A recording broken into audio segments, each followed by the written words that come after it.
Shalom pemirsa setia semua kitab suci. Terima kasih ya sudah klik video YouTube ini. Kiranya kebenaran firman Tuhan yang disampaikan bisa menerangi kehidupan saudara dan memampukan saudara berbagi kebenaran ini kepada kerabat, sahabat, dan komunitas saudara. Jangan lupa ya, berkat Tuhan jangan sampai disimpan sendiri. Ayo klik tombol subscribe dan like, dan share video ini sebanyak-banyaknya ke orang yang kamu kenal. Tuhan Yesus memberkati.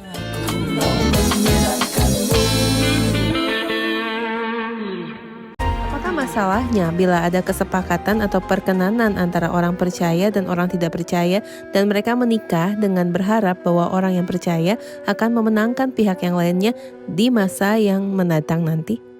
Pertanyaannya sangat penting. Apa yang melarang selama ada kesepakatan antar keduanya dan mereka saling memahami, saling dekat? Sang wanita memenangkan pria dan begitu sebaliknya dalam pernikahan. Lihat saudara, ayat Alkitab menyatakan kepada kita bahwa Allah mengasihi kita dan saat Ia memberi kita sebuah perintah, itu bukan untuk membuat kita kesal atau membuat kita menjadi duka. Sebaliknya agar kita penuh sukacita. Sederhana saja bahwa ketika kedua pihak adalah orang percaya dan orang tidak percaya, si orang percaya mempunyai sifat baru, kerinduan-kerinduan yang kudus terhadap Allah dan juga perkara-perkaranya.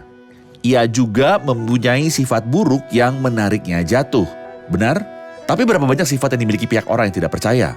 Satu sifat, yaitu dosa. Setelah menikah, agar dapat berjalan satu dengan yang lain dan selaras dengan logika yang sederhana, dapatkah pihak orang yang tidak percaya yang tidak memiliki lainnya selain sifat dosa berjalan dengan pihak orang percaya dalam perkara-perkara rohani?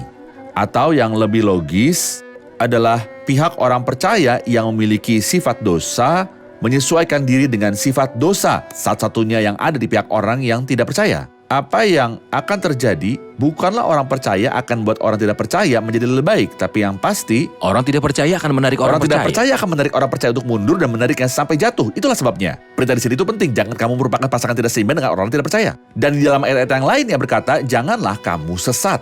Pergaulan yang buruk merusakkan kebiasaan yang baik. Logika mengatakan jika saya membawa 10 apel dan menaruh satu apel rusak di tengahnya, akankah 10 apel yang baik membuat apel yang rusak menjadi baik? Tidak, apel rusak akan merusakkan ke-10 apel yang baik. Saya ingin mengatakan bahwa kita seharusnya mentaati perintah di Alkitab dan tidak melanggarnya untuk dapat menang.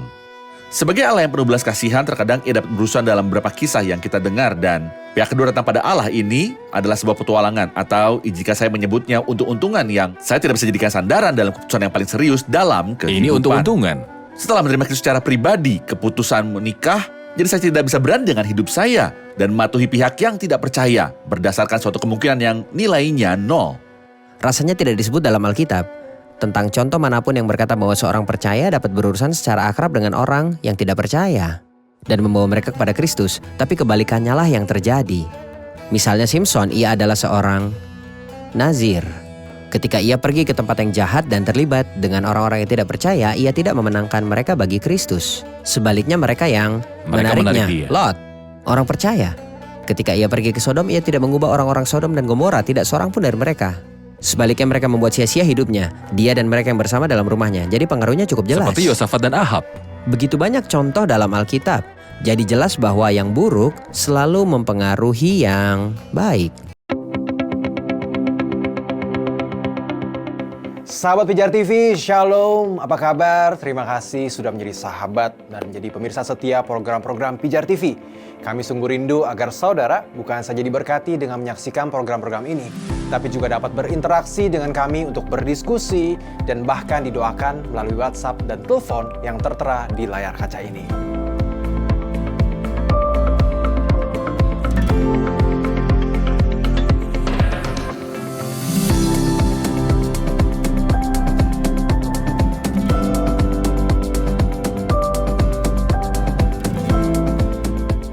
Hubungi kami sekarang melalui WhatsApp. Tim Respon Pijar TV siap untuk melayani saudara. God bless you.